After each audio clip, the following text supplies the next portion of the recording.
सोचिए भारत में 1 एकड़ का टमाटर का खेत, जहां सर्दियों के मौसम में कोई 6000 पौधे लहलहा रहे हैं। आज हम इसी के बारे में बात करने वाले हैं। हम एक एक्सपर्ट किसान संतोष यादव के बताए उन 4 सबसे जरूरी सुझावों को समझेंगे, जो सर्दियों में टमाटर की जबरदस्त और मुनाफे वाली फसल पाने के लिए बहुत जरूरी हैं। तो चलिए देखते हैं कि इन तरीकों से क्या कुछ हासिल किया जा सकता है। सबसे पहले बात करते हैं कि नतीजा क्या हो सकता है। ये जो नंबर है 40 टन, जी हाँ, पिछले साल संतोष यादव ने अपने सिर्फ 1 एकड़ के खेत से इतनी बड़ी पैदावार हासिल की थी। ये अपने आप में इस बात का सबूत है कि सही तकनीक से कितनी बड़ी सफलता मिल सकती है। ये सिर्फ एक आंकड़ा नहीं है, ये किसान की असली मेहनत और उसकी सफलता की कहानी है। संतोष यादव का ये अनुभव इस बात को पक्का करता है कि हम जिन रणनीतियों पर बात करने जा रहे हैं वो सिर्फ किताबी बातें नहीं हैं, बल्कि ये असल में काम करती है। ये खेती के ज्ञान को सीधे सीधे मुनाफे में बदल सकती हैं। तो आज हम इन्हीं 4 दमदार सुझावों पर एक एक करके बात करेंगे, जो एक मुनाफे वाली फसल की नींव रखते हैं। हम सही किस्म चुनने से शुरू करेंगे, फिर एक बहुत ही खतरनाक कीट से निपटने के तरीके जानेंगे, पौधों के पोषण और पानी देने के राज समझेंगे, और आखिर में देखेंगे कि ये सब मिलकर कैसे एक कामयाब फसल तैयार करते हैं। चलिए पहले सुझाव पर आते हैं। देखिए, सबसे जरूरी और पहला कदम है टमाटर की ऐसी किस्म चुनना जो खास तौर पर ठंडे मौसम के लिए ही बनी हो। अगर सर्दियों के मौसम में गर्मी वाली किस्म लगा दी तो समझिए कि मेहनत पर पानी फिर सकता है, नतीजे अच्छे नहीं मिलेंगे। ये एक ऐसी बुनियादी बात है जिसे बिल्कुल भी नजरअंदाज नहीं किया जा सकता। यहाँ ये समझना बहुत जरूरी है कि कौन से मौसम में कौन सी किस्म लगानी है। सर्दियों के लिए कुछ बहुत अच्छी किस्में हैं, जैसे सेमिनस की वीरांग और सिंजेंटा की साहू। एक बात हमेशा याद रखनी चाहिए, सही मौसम में सही बीज बोना, मतलब आधी लड़ाई तो वहीं जीत ली। अब बात करते हैं दूसरे सुझाव की। ये जुड़ा है सर्दियों में टमाटर की खेती के सबसे बड़े दुश्मन से, एक कीट। अगर इसे अनदेखा कर दिया तो ये 50 से लेकर 100% तक की पूरी फसल बर्बाद कर सकता है। ये एक ऐसा खामोश हमलावर है जिससे बहुत ज्यादा सावधान रहने की जरूरत है। इस कीट का वैज्ञानिक नाम है टूटा एब्सोल्यूटा। इसको अमेरिकन पिन बोरर भी कहते हैं, क्योंकि ये अमेरिका से यहां आया था। इसकी सबसे खतरनाक बात यह है कि ये पत्तियों और फल दोनों को निशाना बनाता है, मतलब नुकसान दोगुना, और ये खास तौर पर सर्दियों के मौसम में बहुत तेजी से फैलता है। तो सवाल यह है कि इस कीट की पहचान कैसे करें। देखिए, जो सामान्य लीफ माइनर होता है वो पत्तियों में सांप जैसी धारियां बनाता है, लेकिन टूटा एब्सोल्यूटा एक ही जगह पर पत्ती को खाकर सफेद कर देता है। और सबसे बड़ी पहचान, ये फल में भी सुई की नोक जैसे छोटे छोटे छेद कर देता है।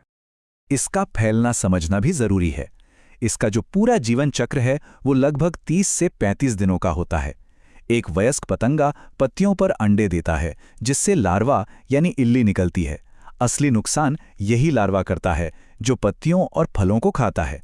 फिर ये प्यूपा बनकर दोबारा पतंगा बन जाता है। ये चक्र इतनी तेजी से चलता है कि इस पर शुरू से ही काबू पाना बहुत जरूरी है।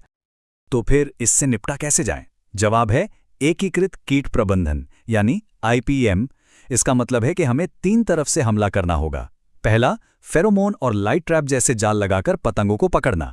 दूसरा, बैसिलस थ्रिंजिएंसिस जैसे जैविक तरीकों का इस्तेमाल करना। और तीसरा, जब कोई और चारा न बचे तभी रासायनिक कीटनाशकों का इस्तेमाल करना।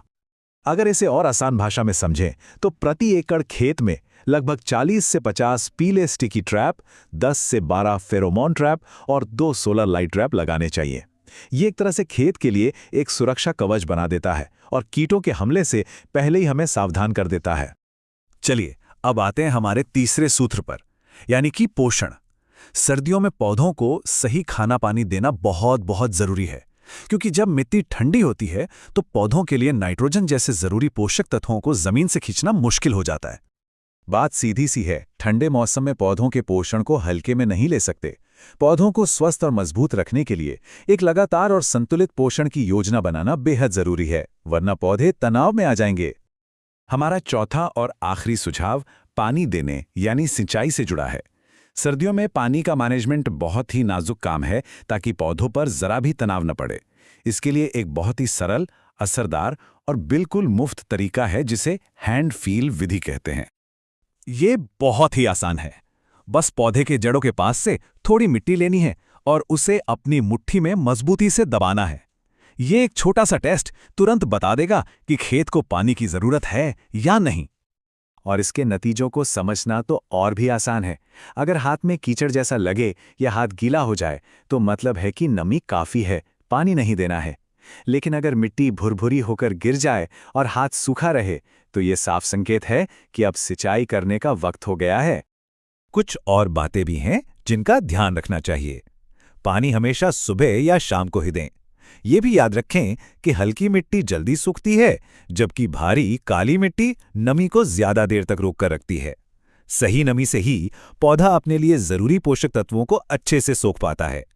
तो अगर इन सभी सुझावों को एक साथ जोड़कर देखें तो बात यह है कि सर्दियों में खेती करना मुश्किल होता है और इसी वजह से बाजार में माल कम आता है।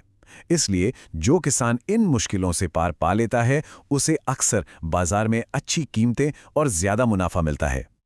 तो एक बार फिर से दोहरा लेते हैं सफलता के वो 4 सूत्र। पहला, सर्दियों की सही किस्म चुनना। दूसरा, टूटा एब्सोल्यूटा कीट पर शुरू से ही काबू पाना।